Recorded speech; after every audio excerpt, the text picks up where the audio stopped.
Hello and welcome to the CottageCutz YouTube channel. My name is Lynn and today I'll be creating a joyfold card. I've made this style of card before, just never knew the name of it until recently.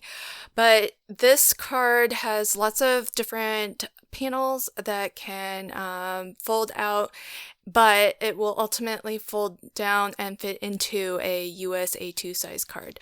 So the first panel I have is 8.5 wide by 4.25 tall, and you want to score that at the 3-inch mark.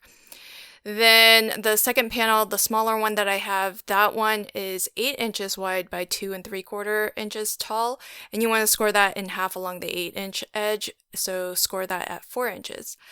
Here we're looking at the inside of the card, and because I don't want any of the white card base to show, I've actually cut these pattern papers and solid color cardstock to fill the entire panel. So that solid forest green paper has been cut to 4.25 by 5.5. Really, it's just shy of 5.5 because we do have that score line in the center there, and you don't want to have your pattern paper crossing over that fold line because then your card won't fold down nice and flat. So just shy, maybe a 1/16 of an inch shy of 5.5. Then this panel here has been cut to 3 inches wide to 4.25 inches tall, and that's the same for the pattern paper that I attached on the inside or the back of that front panel. And on this little fold out here, this time I do want a little bit of that white border showing, so I've cut my specialty cardstock down to 2.5 or 2.5 tall by 3.75 inches wide.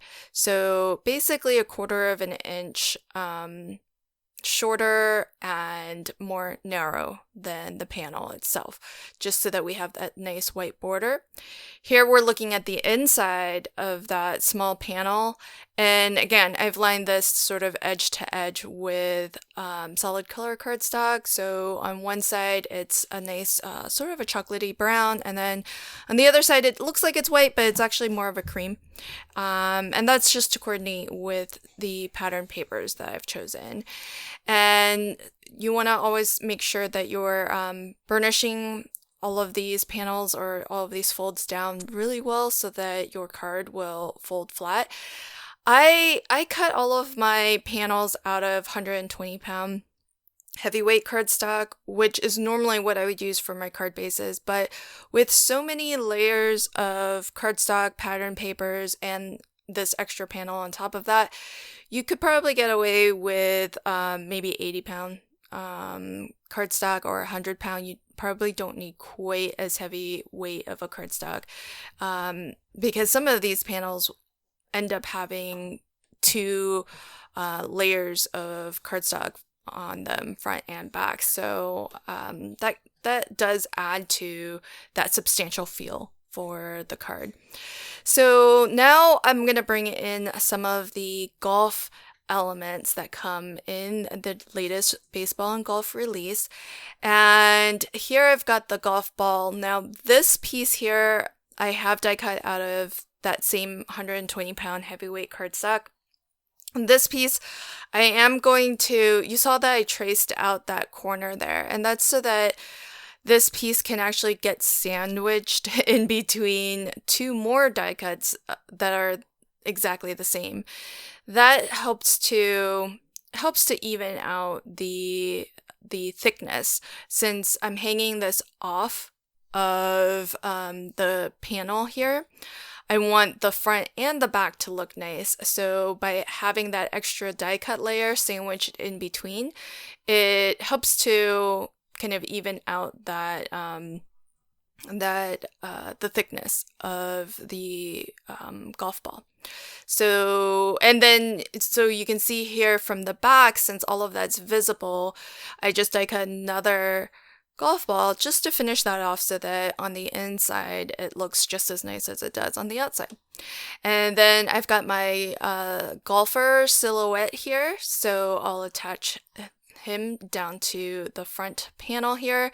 One of the nice things about a Joyfold card is that there are so many little opportunities to hide additional scenes and additional elements, because you do have all of those folds that can kind of fold out. And so my thought process as I was putting this card together is that here's the golfer, he's just hit the ball, and then I'll add, these are actually baseball bats from the baseball batter silhouette. And I just thought you could hand cut these if you want, but I just thought that they were a close enough size and shape to use as motion streaks or motion lines to indicate that this ball is actually flying up towards us, and that's why it looks so much bigger than than the silhouette of the golfer.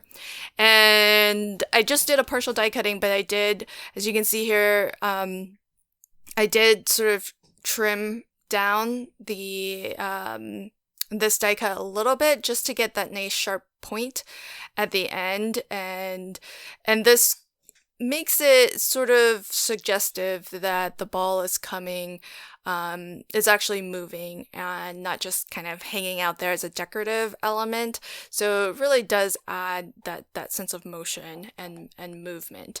And also because the points of the baseball bats are, I'm going to try to point them downwards to where maybe that golf ball was originally kind of on the tee, so that it also makes it kind of seem like he just hit the ball, and we've got some like forced perspective, and that's why that golf ball looks so large compared to him. So he's hit the ball, then you open up that flap, and then you see the little putting green, although I guess I made mine a bit of a sand trap. So we've got, because I didn't want to use another shade of green since I've already used some green on this card already. So I'm being careful to just glue this down on that front flap so that part of it is hanging off. And what that's going to achieve is, since it's going to block a little bit of the brown panel that I have on the inside of the card, it's going to create an even sort of larger hidden area or opportunity to add another surprise element when you open that flap.